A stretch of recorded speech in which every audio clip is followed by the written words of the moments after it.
शाह की दिल्ली पुलिस ने 1000 पन्ने की एक चार्जशीट दायर करी है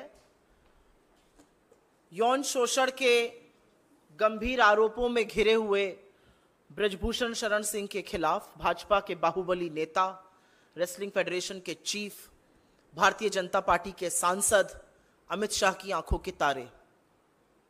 इस 1000 पन्ने की चार्जशीट में करीब 500 पन्ने में दिल्ली पुलिस ने बेशर्मी की हर हद पार करते हुए यह साबित किया है कि कैसे यह पॉक्सो का मामला नहीं है और पॉक्सो के मामले में अपनी एफआईआर का कैंसिलेशन कराया है और क्लीन चिट दी है ब्रजभूषण शरण सिंह को। मैं आपके सामने एक बात रखती हूं और यह फैसला देश की जनता करेगी। एक अवयस्क लड़की इतने बड़े आदमी के खिलाफ पॉक्सो की शिकायत दर्ज करती है, यौन शोषण का आरोप लगाती है और फिर सारा तंत्र, सारी पुलिस, इस देश की सत्ता, इस देश की सरकार, सरकार के मंत्री, सरकार के सांसद मिलकर एक तरफ उस लड़की के खिलाफ खड़े हो जाते हैं और संरक्षण ब्रजभूषण शरण सिंह को दिया जाता है और उस लड़की को गलत साबित करने पर लोग तुल जाते हैं। सारा तंत्र एक तरफ है और उसके बाद उसके पिता के हवाले से वो बयान वापस ले लिया जाता है। यह देश की जनता तय करे कि क्या प्रभाव के तहत यह किया गया, क्या सत्ता का दुरुपयोग किया गया, क्या सारा तंत्र एक आदमी को बचा रहा था। क्योंकि अब एक बात साफ है, भारतीय जनता पार्टी का जो नारा है बेटी बचाओ बेटी पढ़ाओ, वो है बेटी डराओ और ब्रजभूषण बचाओ। पूरी तरह से यह बात साफ तौर से अंकित हो चुकी है।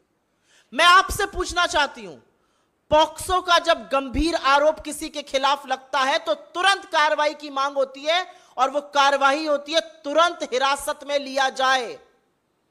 45 दिन तक ब्रजभूषण शरण सिंह से पूछताछ तक नहीं करती Delhi police. Delhi police FIR तब दर्ज करती है जब सुप्रीम कोर्ट हस्तक्षेप करता है। दिल्ली पुलिस हिरासत में नहीं लेती, पूछताछ नहीं करती। एक बाहुबली व्यक्ति है, इसको आजाद घूमने और छोड़ दिया जाता है कि ये जाए और किसी भी विटनेस को टैंपर करे, किसी भी विक्टिम को डराए। कोई पूछताछ नहीं है। ये मीडिया में इंटरव्यू देके मेडल को 15-15 रुपए का बताते हैं। ये मीडिया में इंटरव्यू देके गुड टच और बैड टच की बातें करते हैं। ये अपनी शक्ति का प्रदर्शन रैलियों में करते हैं, लेकिन दिल्ली पुलिस 45 दिन तक आरोपी से, और इतने गंभीर आरोपी से, पूछताछ नहीं करती। आपसे मैं पूछती हूं, एक अवयस्क लड़की एक तरफ और पूरा तंत्र एक तरफ, क्या वो लड़ सकती है? क्या वो अपनी व्यथा को बता सकती है? मैं आपसे पूछना चाहती हूं, आपके घर में भी बेटियां हैं, आपके घर में भी बहनें हैं, पूरा तंत्र जुटा हुआ था।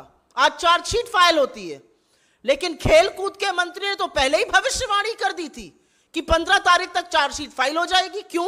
उनको कैसे पता था? यह चार्जशीट दिल्ली पुलिस ने लिखी है या इस चार्जशीट को लिखने का काम भाजपा के कार्यालय में किया गया है? और कौन है दूसरी तरफ?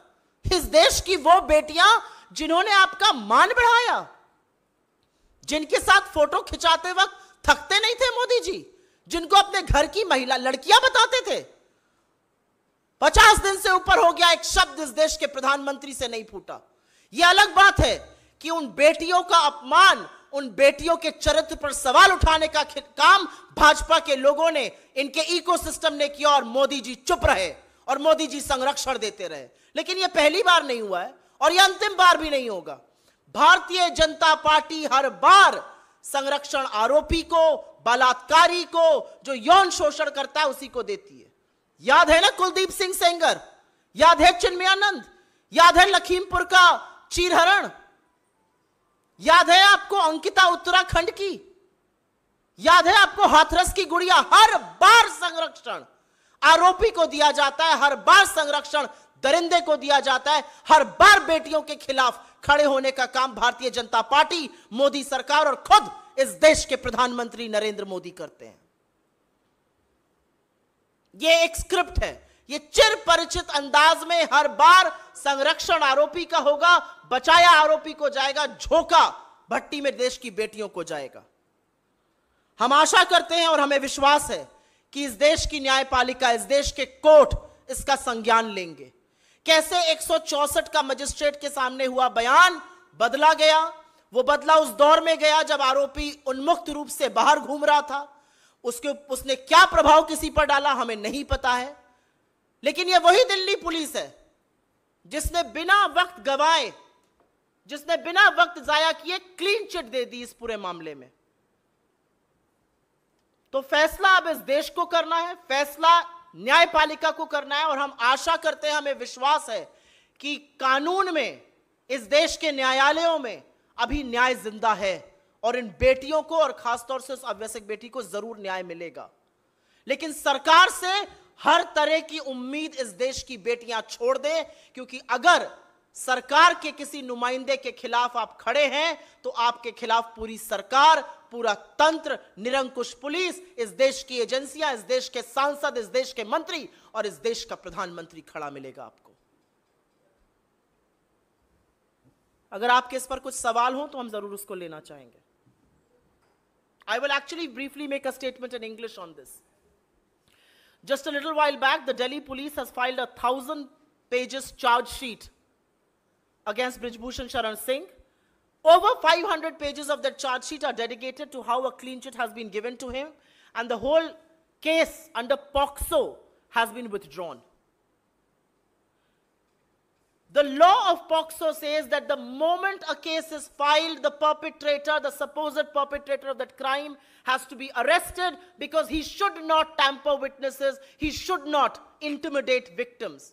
Nothing of that sort happened with the BJP MP. Nothing of that sort. He was at large, absolutely free for 45 long days. He could have done anything. He was giving television interviews, calling the medalists available for 15 rupees. He was talking about good touch, bad touch. He was talking about how he's going to teach a lesson to people. Not a word from the Prime Minister or the Home Minister of this country.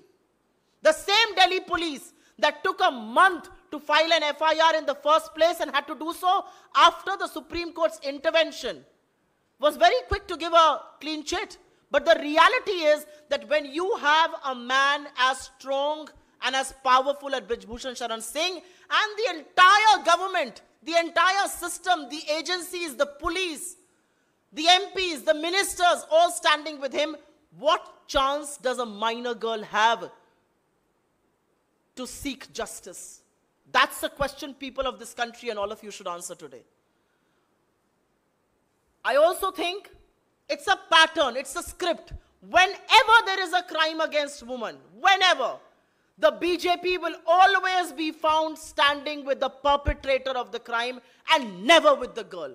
You begin with Kuldeep Singh Sengar, you Hathras, you go wherever. A woman means she's alone because the government, Modi, is solidly the perpetrator of the crime, and this is no exception either. But we do hope that the courts in this country are going to take cognizance of this matter. The courts of this country will take cognizance of the matter that for 45 long days, the MP was not questioned once. The courts will take cognizance of the fact that the magistrate statement changed twice. Under what circumstances, the courts will look into this. The courts will take cognizance of the fact that India's most decorated athletes were brutally beaten up by the same Delhi police, intimidated, dragged on the streets of Delhi, and the government kept absolutely quiet. That's the reality of this case. The Delhi police, along with its Master-in-Chief Amit Shah, stand exposed. But today I hate to say that the man who stands exposed completely before this country is India's elected Prime Minister, Narendra Modi, for his complicity, for his silence, and for the patronage he offers to perpetrators of crime. इस पर अगर आपके कुछ सवाल हो तो उसको हम लेंगे। जी।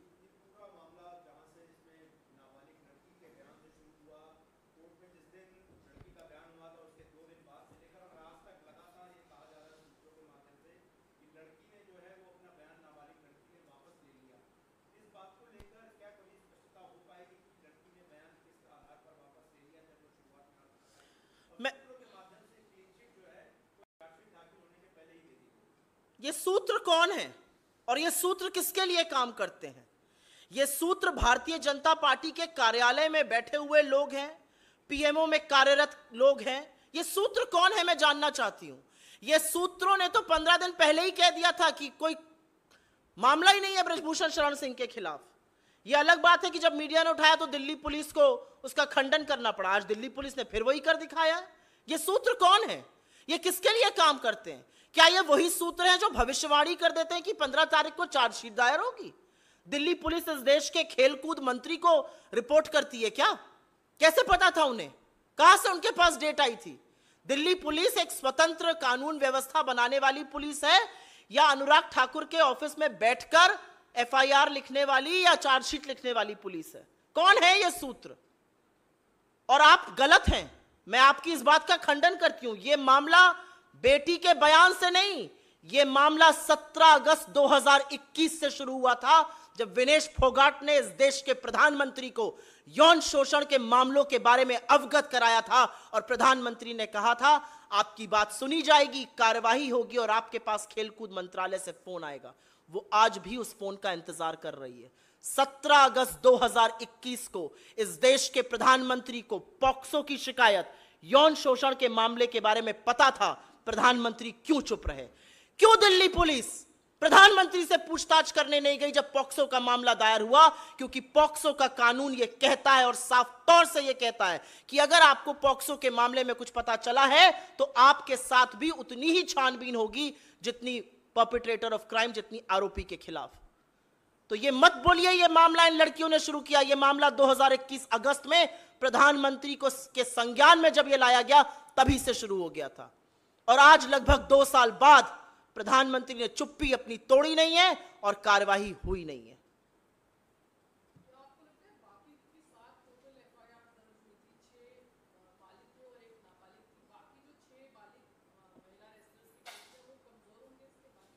मुझे नहीं लगता केस कमजोर होगा। मुझे इस देश की न्यायपालिका पर भरोसा है, मुझे इस देश की कानून पर भरोसा है और मुझे लगता है कि इस देश की जनता ने एक तौर से तय कर लिया है कि न्याय ना होने का परिणाम यह है कि देश की सबसे डेकोरेटेड, सबसे ख्याति प्राप्त, सबसे बहादुर, सबसे बड़ी हौसले वाली लड़कियों को सड़कों पे घसीटा जा रहा था और एक सम्राट अपना राज्याभिषेक करा रहा था। मुझे लगता है जो दिल्ली पुलिस कर रही है और जो बर्बरता दिल्ली पुलिस ने करी है, जो निरंकुशता सरकार ने दिखाई है, जो नैतिक दिवालियापन सरकार का है, वो एक्चुअली इस मामले को और पुरजोर करता है। वो दिखाता है कि अब कानून ही, अब न्यायपालिका ही इस देश को बचाएगी, क्योंकि सरकार तो आरोपी को बचाने में बिल्कुल मशगूल है, बिल्कुल मस्त है। तो मुझे नहीं लगता उनका केस कमजोर होता है। मुझे लगता है सरकार की निरंकुशता को देखते हुए उनका केस और मजबूत होता है। और सवाल यह उठता है कि 2 साल तक प्रधानमंत्री इस पूरे मामले पर चुप क्यों रहे? कोई और सवाल इस पर है? उसके बाद इस पे हटके ले लेंगे। कोई और सवाल है? बताइए जी।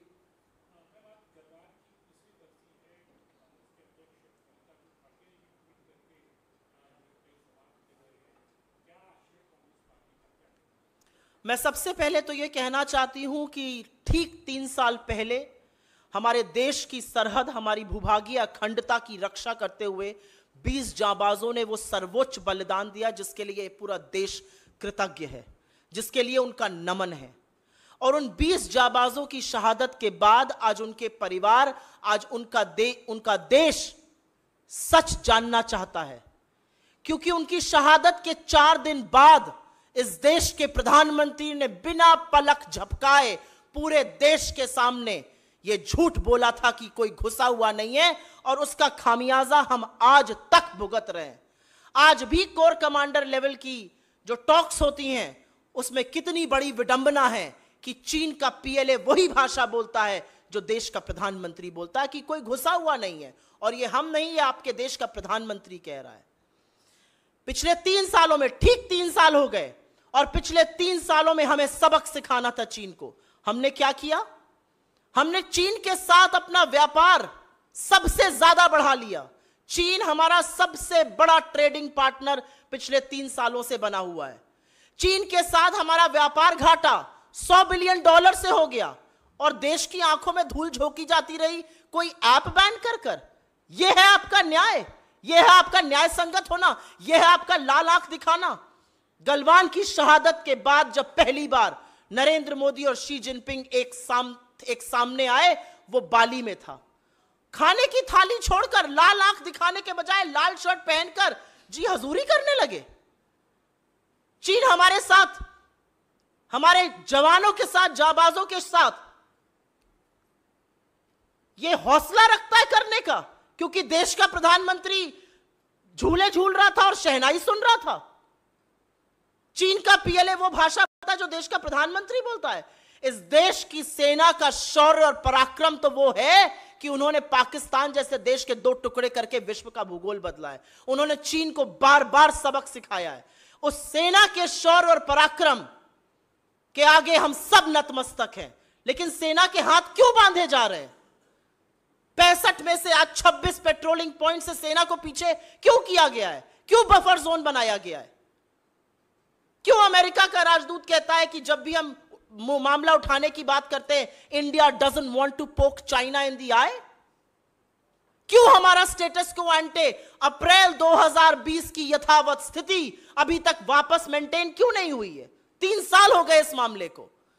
आज उस जाबाजों के, उन वीर गति प्राप्त लोगों के परिवार ये सवाल पूछते हैं, ये देश ये सवाल पूछता है कि कब तक नरेंद्र मोदी जी चुप रहेंगे और कब तक अपनी चुप्पी नहीं तोड़ेंगे और कब तक इस देश का विदेश मंत्री सेना का अपमान करेगा ये कहकर कि हम छोटी इकोनॉमी हैं, वो बड़ी इकोनॉमी है। तो हम क्यों अंग्रेजों से लड़े? हम क्यों बाकी ताकतों से लड़े? तो असलियत यह है कि सरकार को आज के दिन, आज शहादत दिवस है, इन लोगों का जवाब देना चाहिए। सरकार की ओर से चुप्पी है, सरकार की ओर से चीन का नाम नहीं लिया जाता है, सरकार की ओर से प्रधानमंत्री के झूठ को छुपाने के लिए सिर्फ और सिर्फ लीपापोती की जाती है और अन्य मंत्रालयों को झूठ बोलना पड़ता है। लेकिन असलियत यह है कि चीन का नाम तो आपको लेना पड़ेगा और जाबाजों की जो शहादत हुई है उसकी कीमत चीन को चुकानी पड़ेगी।